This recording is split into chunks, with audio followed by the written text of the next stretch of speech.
Saya yang mencoba mau dijadikan alat kekuasaan, tapi karena waktu itu masih independen, masih tidak di bawah presiden, kita masih bisa menyangkal atau bisa tidak mengikuti apa yang diinginkan oleh presiden. Oh, jadi waktu itu Pak Agus sendiri bisa merasakan KPK itu mau dijadikan sebagai alat kekuasaan? Mohon maaf, ini perlu saya ungkapkan karena semuanya harus jelas, dan saya pikir baru sekali ini saya mengungkapkannya di media yang kemudian ditonton orang banyak. Bicara pada beberapa teman sudah, tapi kepada media seperti ini belum. Mohon maaf, kenapa saya kemudian tadi di depan juga menyoroti tone of the top, keinginan Pak Jokowi itu kemudian perlu juga menjadi perhatian kita. Saya terus terang pada waktu kasus IKTP, saya dipanggil sendirian oleh presiden pada waktu ditemani oleh Pak Pratikno. Jadi saya heran, biasanya memanggil itu berlima, ini kok sendirian, dan dipanggilnya juga bukan lewat ruang wartawan tapi lewat masjid kecil itu, jadi dijemput dari sana. Nah, itu di sana begitu saya masuk, presiden udah marah, menginginkan, karena baru bisa masuk itu beliau sudah teriak, hentikan, kan saya heran, hentikan, yang dihentikan apanya gitu kan. Setelah saya duduk, ternyata saya baru tahu kalau yang suruh hentikan itu adalah kasusnya Pak Setnov, Ketua DPR waktu itu? Iya, Ketua DPR pada waktu itu mempunyai kasus IKTP, supaya tidak diteruskan. Nah, sprindik itu kan sudah saya keluarin 3 minggu yang lalu dari presiden bicara itu. Sprindik itu tidak mungkin, karena KPK tidak punya SP3, tidak mungkin saya berhentikan, saya batalkan. Ya, kemudian karena tugas di KPK itu seperti itu, makanya ya kemudian tidak saya perhatikan, saya jalan terus. Tapi akhirnya kan dilakukan revisi undang-undang, nanti kan intinya revisi undang-undang itu kan SP3 menjadi ada, kemudian di bawah presiden, karena apa pada waktu itu mungkin presiden merasa bahwa ini ketua KPK diperintah presiden kok nggak mau, apa mungkin begitu kemudian itu gelagat awalnya ya? Ya, nah, jadi jadinya kan revisi undang-undang KPK itu, dan sebelum revisi undang-undang KPK itu Anda kemudian juga perlu pahami, buzzer itu kemudian kan bukan main kan. KPK sarang Taliban, KPK. Jadi sehingga civil society pada waktu itu yang membela revisi undang-undang KPK itu sangat-sangat sedikit. Teman-teman saya seperti Pak Imam Prasojo itu nggak datang tuh kalau waktu itu, karena tidak sebanyak waktu membela Cicak Buaya. Pada waktu Cicak Buaya, karena merasa ini KPK sudah seperti Taliban, seolah-olah omongannya Basir itu betul gitu. Jadi revisi undang-undang KPK kemudian terjadi. Anda kemudian melihat di periode kedua ini kan yang namanya Corruption Perception Index itu kan turun terus-menerus. Oke. Itu menjadi gambaran kita, karena itu yang menilai adalah 9 lembaga internasional. Agus, kalau saya ingin kembali, jadi ini sebuah kesaksian ya, dan fakta yang Pak Agus alami, bahwa Bapak dipanggil oleh Presiden untuk menghentikan kasus IKTP yang mentersangkakan Setia Novanto, waktu itu menjadi Ketua DPR. Bapak bersaksi itu ya? Saya bersaksi. Saya bersaksi, dan itu memang terjadi yang sesungguhnya saya alami sendiri. Saya awalnya tidak cerita kepada komisioner yang lain, tapi setelah beberapa lama itu kemudian saya cerita. Apa yang Bapak jawab ke Pak Presiden ketika Bapak Presiden mengatakan hentikan soal IKTP ini? Saya bicara apa adanya aja, bahwa sprindik sudah saya katakan 3 minggu yang lalu, di KPK itu nggak ada SP3. Nggak mungkin saya memberhentikan itu. Yang Anda tangkap Pak Agus, yang ingin dihentikan Presiden itu adalah jangan sampai mentersangkakan Setia Novanto yang waktu itu menjadi Ketua DPR.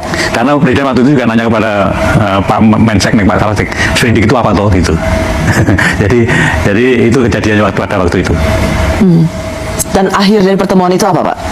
Yang nggak ada apa-apa. Cuma saya diperintahkan nggak mau, ya sudah, saya pulang begitu aja. Dan Bapak kemudian melihat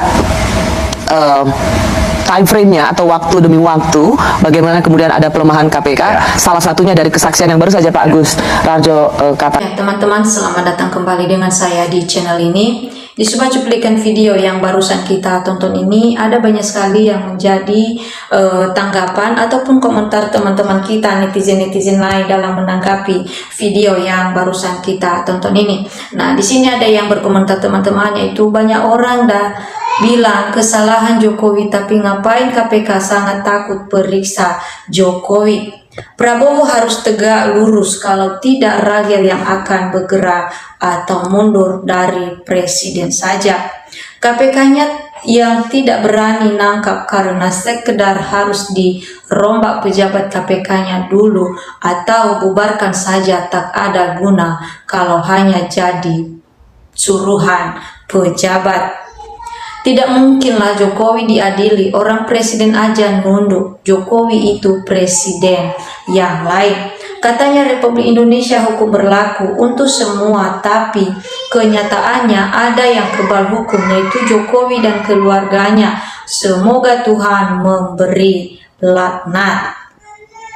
Ucapan Pak Agus, mantan Ketua KPK, adalah bukti apakah KPK mau menggunakan ucapan kesaksiannya sebagai bukti hukum.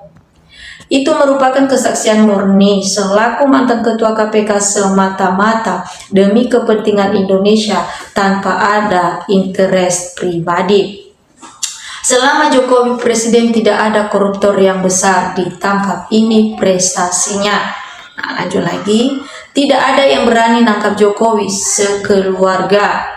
Nah, lanjut lagi, terus biar masyarakat Indonesia paham bahwa Jokowi itu harus diadili, KPK harus didesak dan intimidasi juga. Indonesia tak akan pernah makmur kalau koruptor tidak dihukum mati. Kalau Ketua KPK dan anggotanya menyaksikan tayangan ini, mestinya langsung panggil Jokowi dan Pak Pratino. Karena jelas itu kesalahan satu, sikap menghalang-halangi penyidikan KPK terhadap Bapak Setia Novanto. KPK saat ini adalah KPK paling buruk dalam sejarah. KPK saat ini adalah ternak Jokowi. Nah, lanjut lagi. Pak Agus, terima kasih telah menjelaskan kejahatan Jokowi, harus diadili Jokowi.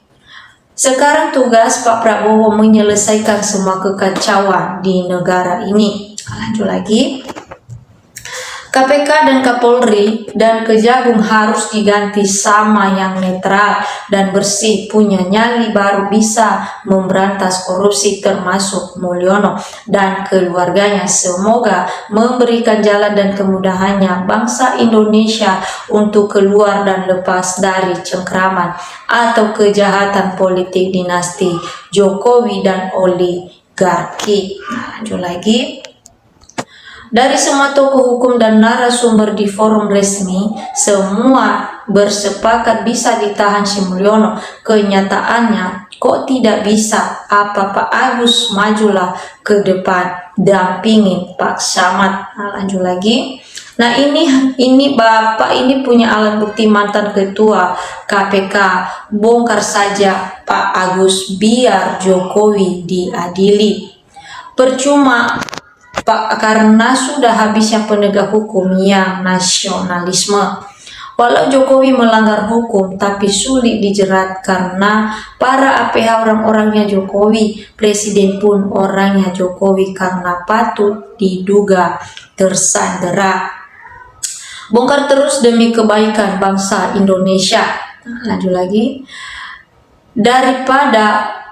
Daripada bagus dan negara ini hancur, mestinya Jokowi dipenjara karena dialah biak kerok kerusakan bangsa ini. Janganlah rejim membela habis Jokowi hanya karena balas saja, tapi pikirkan kehancuran bangsa ini karena rakyat sudah marah dan muak.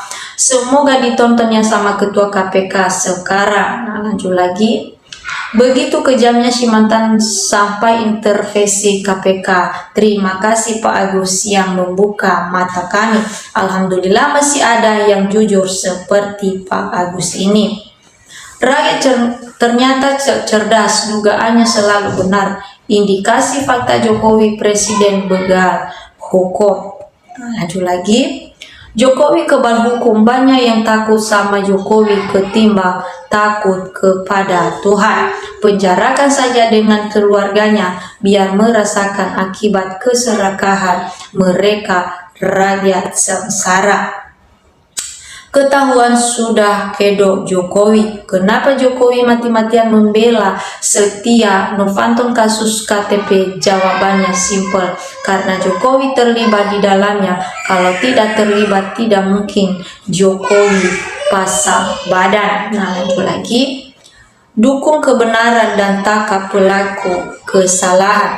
Kesaksian Pak Agus ini adalah bukti cawe-cawenya Jokowi mengintervensi hukum. Coba lapor Mas Wakil Presiden. Lanjut lagi, semoga segera terbuka semua kejahatan-kejahatan yang dilakukan Jokowi. Nyata mantan Ketua KPK bersaksi cawe-cawe dengan pelaku kejahatan. Baru di kepemimpinan Jokowi, Ibu Pertiwi bersusah hati. Nah, teman-teman, inilah yang menjadi tanggapan ataupun komentar teman-teman kita, netizen-netizen lain dalam menanggapi video yang barusan kita tonton ini. Nah, tentu juga kalau ada teman-teman yang mau memberikan komentar melalui video kita ini, atau teman-teman jangan lupa like atau subscribe video kita ini agar video-video kita berikutnya teman-teman tidak ketinggalan.